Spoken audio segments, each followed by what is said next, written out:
Hello friends, welcome to our channel. இன்றைக்கி நம்ம சேனலில் பார்த்தீங்க அப்படின்னா ரோஸ் பிளான்ட் க்ரோத் கொடுக்கக்கூடிய ஒரு சூப்பர்வான ஃபெர்டிலைசர் தான் நம்ம இன்றைக்கி பார்க்க போகிறோம்.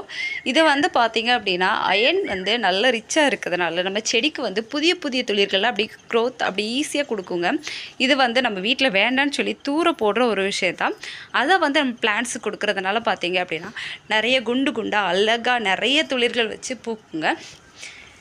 அப்புறம் நம்ம சேனலை வந்து நிறைய பேர் பார்க்குறீங்க, பட் ஆனால் யாருமே வந்து சப்ஸ்கிரைப் பண்ண மாட்டேங்கிங்க, லைக் பண்ண மாட்டேங்கிங்க. சப்ஸ்கிரைப் பண்ணி பார்த்தீங்க அப்படின்னா எனக்கும் வந்து அடுத்தடுத்த வீடியோக்கள் போடுறதுக்கு ரொம்பவே மோட்டிவேட்டாக இருக்கும். ஸோ எல்லோரும் கொஞ்சம் சப்ஸ்கிரைப் பண்ணுற போனால் போகுது அப்படி லைட்டாக தட்டி விட்டிங்கன்னா போதும். அப்புறம் பக்கத்தில் இருக்க பெல் ஐக்கானை கிளிக் பண்ணிக்கிட்டீங்க அப்படின்னா நம்ம நெக்ஸ்ட்டு அடுத்தடுத்து போடுற வீடியோஸ் எல்லாம் உங்களுக்கு வந்து ரெகுலர் நோட்டிஃபிகேஷன் வரும். சப்ஸ்கிரைப் பண்ணி பக்கத்தில் இருக்க பெல் ஐக்கானை கிளிக் பண்ணி ஆல் நோட்டிஃபிகேஷன் கொடுத்து வச்சுக்கோங்க. அப்போ தான் நம்ம போடுற வீடியோஸ் எல்லாம் உங்களுக்கு வந்து ரெகுலர் நோட்டிஃபிகேஷன் வரும். ஓகே ஃப்ரெண்ட்ஸ், வாங்க இந்த வீடியோக்குள்ளே போகலாம். நம்ம பிளான்ஸ் எல்லாமே உங்களுக்கு ரெகுலராக வந்து வீடியோ கொடுத்துட்டு இருக்கிறதுனால அந்த பிளான்ஸோட க்ரோத் எல்லாமே உங்களுக்கு எல்லாருக்குமே தெரியும்.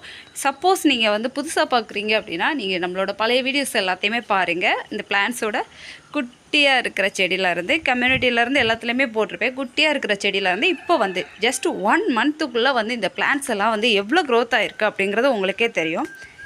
அப்படியே ஒரு பூக்கள் மட்டும் இல்லாமல் ஒரு கிளைனா அதில் ஒரு மொட்டு அப்படி இல்லாமல் அப்படி குட்டி குட்டியாக சைடில் பிரான்ச்சஸ் எல்லாம் வச்சு hello friends, welcome to our channel. இன்னைக்கு நம்ம சேனல்ல பாத்தீங்க அப்படினா ரெய்னி சீசன் கேரிங் ஒரு ஃபெர்டிலைசர் தான். இதை தான் நம்ம பிளான்ட்ஸ்க்கு வந்து ரெகுலராக நான் வந்து யூஸ் பண்ணிகிட்டு இருக்கிறேன். இந்த ஃபெர்டிலைசர் இதுதான் அந்த ஃபெர்டிலைசர். இது பார்த்தீங்க அப்படின்னா உங்களுக்கே தெரியும். நம்ம வீட்டில் வந்து ரெகுலராக யூஸ் பண்ணுற மீல் மேக்கர், அதாவது சோயான்னு சொல்லுவோம், அதுதான். அதை வந்து நைட்டு தூங்குறதுக்கு முன்னாடி தண்ணியில் ஊற வச்சுட்டு மறுநாள் காலையில் வந்து அதை வந்து எடுத்து வச்சுருக்கிறேன். இந்த மீல் மேக்கரை வந்து நம்ம சமையலுக்கு யூஸ் பண்ணிவிட்டு அந்த தண்ணி தூர ஊற்றுற தண்ணியை தான் வந்து இன்றைக்கி நம்ம வந்து செடிக்கு வந்து எப்படி ஃபெர்டிலைசராக யூஸ் பண்ணலாம் அப்படிங்கிறத தான் பார்க்க போகிறோம். அதை எல்லாத்தையும் எப்படியே எடுத்துகிட்டு ஒரு 2-3 தடவை வாஷ் பண்ணி அந்த தண்ணியை வந்து ஒரு 1 லிட்டர் பக்கம் நான் வந்து சேர்த்து வச்சுருக்கிறேன். அதை தான் இன்றைக்கி வந்து என்னோடய பிளான்ட்ஸுக்கெல்லாம் வந்து நான் கொடுக்க போகிறேன். இதில் பொறுத்த வரைக்கும் அதுக்கு வந்து நல்ல ஒரு க்ரோத் இருக்கணும் அப்படின்னா அதுக்கு வந்து அயன் கண்டென்ட் வந்து ரொம்ப முக்கியம், அதாவது இரும்பு சத்து. இந்த மீல் மேக்கரில் வந்து பார்த்திங்க அப்படின்னா இரும்பு சத்து வந்து அதிகமாக இருக்கிறதுனால பார்த்திங்கன்னா நம்ம செடியில் இருக்கிற க்ரோத்தை வந்து நல்லா வந்து பூஸ்ட் பண்ணி கொடுக்கும். அப்படி பூஸ்ட் பண்ணி கொடுக்கும்போது பார்த்திங்கன்னா புதிய புதிய துளிர்கள், இப்போ நம்ம ஒரு பூவை கட் பண்ணுறோம் அப்படின்னா அதிலேருந்து அடுத்த துளிர் வரணும் உடனே. அப்போ தான் வந்து நம்ம செடி வந்து நல்ல ஒரு ஆரோக்கியமான ஒரு இதில் இருக்குது அப்படின்னு அர்த்தம். ஒரு வேளை அப்படி வரல அப்படின்னா நம்ம செடிக்கு வந்து அதுக்கு என்ன ஒரு ஃபெர்டிலைசர் கொடுத்து அதை எப்படி வந்து பார்க்கலாம் அப்படின்னு உங்களுக்கு பார்க்கணும். இல்லை அப்படின்னா நம்ம செடி அப்படியே போயிடும். வளர்ச்சியே இல்லை அப்படின்னா வளர்ச்சி இல்லாத செடியை வச்சு எதுவும் பண்ண முடியாது அப்படின்னு சொல்லிட்டு நிறைய பேர் தூரப்படுத்தும் உண்டு. இப்போ பார்த்தீங்க அப்படின்னா நம்ம மீல் மேக்கர் கழுவி வச்சுருந்த அந்த தண்ணியை வந்து 10 லிட்டர் வாட்டரில் வந்து மிக்ஸ் பண்ணி வச்சுருப்பேன். எதனாலும் டைலூட் பண்ணி கொடுத்தோம் அப்படின்னா தான் வந்து செடிக்கு வந்து நல்லது.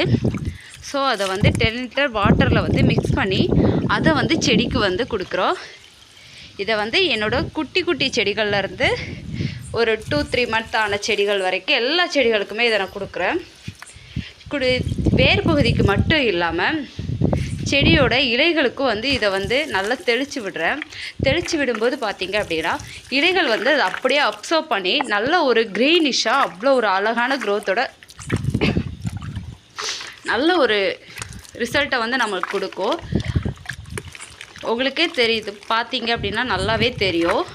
எல்லாமே குட்டி குட்டி பிளான்ஸ் தான், ஆனால் வந்து க்ரோத் வந்து எப்படி இருக்குது அப்படிங்கிறது உங்களுக்கு பார்த்தாலே புரியும். இந்த குட்டி செடிகளுக்கு மட்டும் இல்லாமல் எல்லா செடிகளுக்கும் நம்ம கொடுக்கும். இதை காய்கறி செடிக்கும் கொடுக்கலாம். அப்புறம் வந்து இப்போது ரோஸ் பிளான்ட்டு காய்கறி அதுக்கு மட்டும் இல்லாமல் செவ்வந்தி, மல்லிகைப்பூ அந்த மாதிரி எல்லா செடிக்கும் நம்ம கொடுக்கும்போது வந்து அது நல்லா பூஸ்ட் ஆகி நிறைய மொட்டுக்கள் வைக்கும். என்னோடய மல்லிகைப்பூ செடி பார்த்திங்கன்னா இப்போ கூட மொட்டு வச்சுருக்குது. மல்லிகைப்பூ செடியில் ரோஜா மல்லியில் இப்போ கூட 3 மொட்டுக்கள் அது வளரவே இல்லாமல் இருந்துச்சு. பட் ஆனால் இப்போ வந்து பார்த்திங்கன்னா மொட்டுக்கள் வச்சுருக்கேன். அதை நெக்ஸ்ட்டு வீடியோவில் காட்டுறேன்.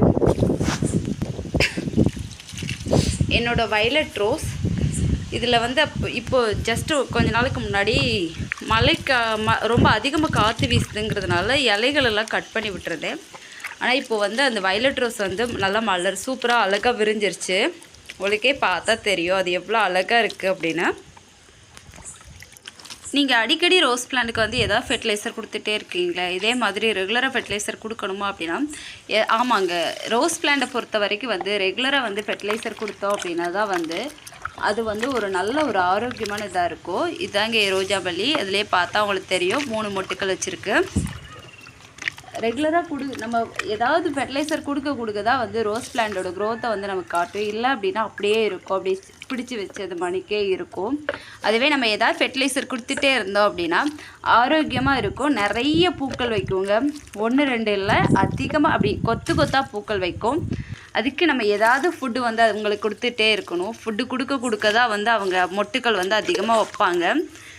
இந்த குட்டி செடி பார்த்திங்கன்னா 4 மொட்டு வச்சுருக்கு, 4 பூக்கள் இருக்குது, மொட்டு இன்னும் நிறைய இருக்குது.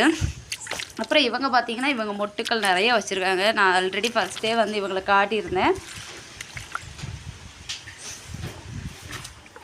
இதை ஃபுல்லாக வந்து இலைகளுக்கும் கொடுத்து அதுக்கப்புறமா வந்து வேருக்கும் நம்ம கொடுத்தோம் அப்படின்னா நம்ம செடி ஆரோக்கியமான ஒரு இதை கொடுக்கும்.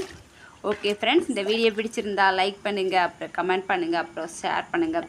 உங்கள் ஃப்ரெண்ட்ஸ் அண்ட் ஃபேமிலியோட இந்த வீடியோவை ஷேர் பண்ணி இது பண்ணுங்கள். Okay, thank you friends. Thanks for வாட்சிங். பாய்.